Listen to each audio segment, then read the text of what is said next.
जय हिंद दोस्तों। India USA के साथ मिलकर यूनाइटेड नेशंस सिक्योरिटी काउंसिल में ये प्रपोजल रखा कि अब्दुल रऊफ अजहर, जो कि इंडिया में हुए पुलवामा अटैक का एक मास्टरमाइंड और सोल रिस्पॉन्सिबल है, इसे ग्लोबल टेररिस्ट डिक्लेयर कर दिया जाए, जिससे कि इसकी फंडिंग रुक जाए और यह इंटरनेशनल पुलिस यानी इंटरपोल के नज़रों में आ जाए। यूनाइटेड नेशन सिक्योरिटी काउंसिल में कुल 15 मेंबर कंट्री है, जिनमें से 14 कंट्रीज ने साइन कर दिया था, लेकिन चाइना ने वीटो पावर का यूज करते हुए इस पूरे प्रपोजल को ही रद्द कर दिया, जिससे पाकिस्तान का ये टेररिस्ट अब्दुल रऊफ अजहर एक ग्लोबल टेररिस्ट डिक्लेयर होते होते बच गया।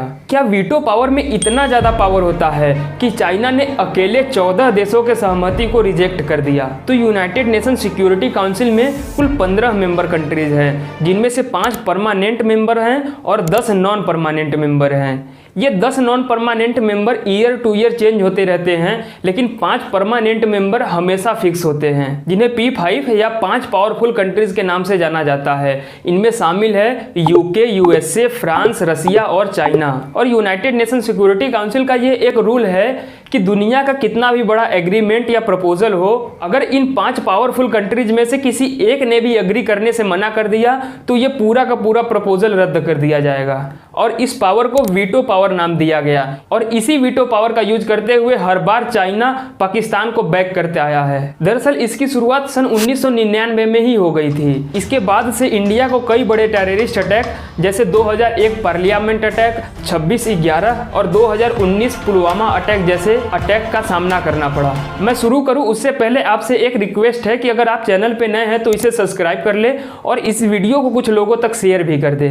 24 दिसंबर 1999 एक इंडियन एयरलाइंस फ्लाइट IC-814 जो कि काठमांडू नेपाल से उड़ान भरी दिल्ली के लिए, लेकिन ये दिल्ली के बजाय कंधार अफगानिस्तान में लैंड की, क्योंकि इस फ्लाइट को 5 टेररिस्ट के द्वारा हाईजैक कर लिया गया था। इंडियन मिलिट्री ने पूरा पॉजिटिव प्रयास किया, लेकिन अनफॉर्चुनेटली ये असफल रहे, क्योंकि गवर्नमेंट किसी भी सिटीजन के लाइफ के साथ कॉम्प्रोमाइज नहीं करना चाहती थी। इस तरह हाईजैकर्स ने पूरे 1 वीक तक प्लेन को अपने अंडर रखा। फिर हाईजैकर्स और इंडिया के बीच एक डील हुआ कि वो प्लेन को छोड़ देंगे, बदले में उन्हें उनके 3 टेररिस्ट मुश्ताक अहमद, उमर सईद और मसूद अजहर, जो कि इंडिया के जेल में कैद थे, उन्हें रिहा करना होगा। रिहाई के बाद सन 2000 में इन तीनों आतंकियों ने एक टेरर ग्रुप जैसे मोहम्मद बनाया, जिसका चीफ मसूद अजहर था। इस टेरर ग्रुप के फॉर्मेशन के जस्ट बाद 13 दिसंबर 2001 को इन्होंने इंडियन पार्लियामेंट बिल्डिंग पर अटैक किया। ये एक सुसाइड बॉम्बिंग था, जिसमें इंडियन पार्लियामेंट बिल्डिंग के पास आकर 5 टेररिस्ट ने खुद को उड़ा लिया था, जिसमें 6 पुलिस वाले, 2 सिक्योरिटी गार्ड और 1 गार्डनर की डेथ हो गई थी। फिर इसी जैसे मोहम्मद ग्रुप के द्वारा 5 जुलाई 2005 को अयोध्या राम मंदिर, जहां पहले बाबरी मस्जिद कंट्रोवर्सी चल रही थी, वहां पे अटैक किया गया, लेकिन मौके पर ही सीआरपीएफ के जवानों के द्वारा उन्हें शॉट डीड कर दिया गया। इसमें भी एक सिविलियन की डेथ हो गई थी और अफरा तफरी में कुछ लोग इंजर्ड हो गए थे। फिर 26 नवंबर 2008 मुंबई के ताज होटल पे हमला, जिसे 26/11 अटैक के नाम से जाना जाता है। यह अटैक मुंबई में 3 से 4 दिनों तक चला था, जिसमें 175 लोगों की डेथ हो गई थी और मोर देन 300 पीपल इंजर्ड हो गए थे।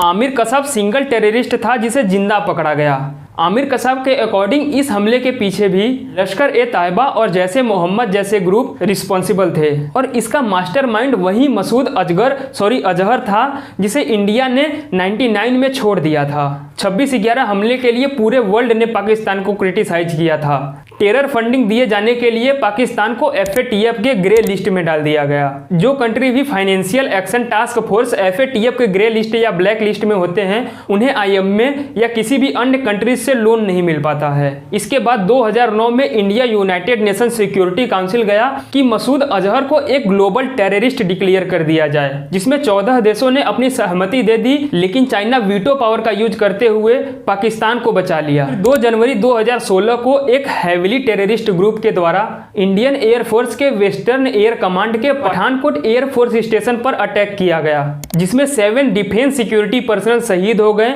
और 25 से ज्यादा लोग इसमें इंजर्ड हो गए थे। इसके पीछे भी सेम टेररिस्ट मसूद अजहर ही था। 2009 के बाद यूनाइटेड नेशन सिक्योरिटी काउंसिल में 4 बार इंडिया के द्वारा अपील किया गया, तब जाकर 2019 में मसूद अजहर को एक ग्लोबल टेररिस्ट डिक्लेयर किया गया। लेकिन अब जैसे मोहम्मद टेररिस्ट ग्रुप का कमांड मसूद अजहर के भाई अब्दुल रऊफ अजहर के हाथों में आ गया। इसी अब्दुल रऊफ अजहर ने 14 फरवरी 2019 को पुलवामा अटैक की प्लानिंग की थी, जिसमें इंडिया के 40 सीआरपीएफ जवान शहीद हो गए थे।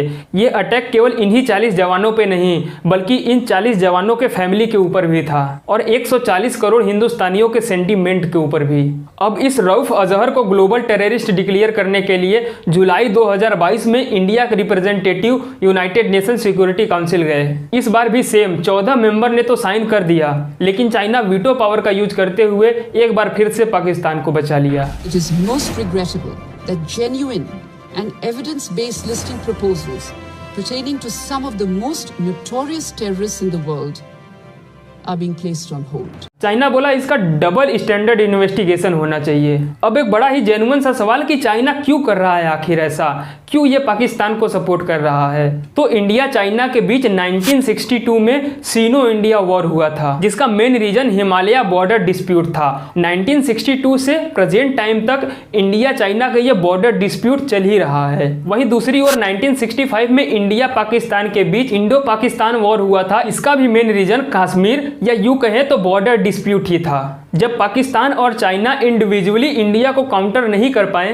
तो दोनों साथ मिल गए। वो कहते हैं ना कि हमारे एक दुश्मन से दूसरे दुश्मन की दोस्ती बड़े आसानी से हो जाती है। पाकिस्तान फिर भी नाकामयाब रहा, लेकिन चाइना धीरे धीरे पाकिस्तान फिर श्रीलंका को कर्ज में डुबाकर उसका हम्बन टोटा पोर्ट लेकर, नेपाल और बांग्लादेश को लोन देकर इंडिया के लद्दाख और अरुणाचल प्रदेश पर धीरे धीरे कब्जा करके एक पर्ल ऑफ स्ट्रिंग जैसा बनाता जा रहा है। इसके खिलाफ इंडिया में गलवान वैली इंसिडेंट के बाद बाइकॉट चाइना प्रोडक्ट का कैंपेन चलाया गया था, लेकिन वो ज़्यादा सक्सेसफुल नहीं रहा। इसके बाद मेक इन इंडिया और आत्मनिर्भर भारत जैसे स्कीम्स ने थोड़ा दबाव बनाया। आज का ये वीडियो कुछ बड़े सवाल छोड़कर जा रहा है कि कहीं चाइना वॉर से इसलिए तो नहीं रुका हुआ है क्योंकि चाइना के लिए इंडिया दुश्मन कम और एक बड़ा मार्केट ज़्यादा है। ये मैं दावे के साथ कह सकता हूँ कि आपके आसपास यूज होने वाला 85% इलेक्ट्रॉनिक गैजेट्स चाइनीज होंगे। आपकी क्या प्रतिक्रिया रहती है इस बारे में कमेंट सेक्शन में जरूर बताएं। चैनल पे नए हैं तो चैनल को सब्सक्राइब कर दें और इस वीडियो को कुछ और लोगों तक इसलिए शेयर करें ताकि उनको भी पता चल सके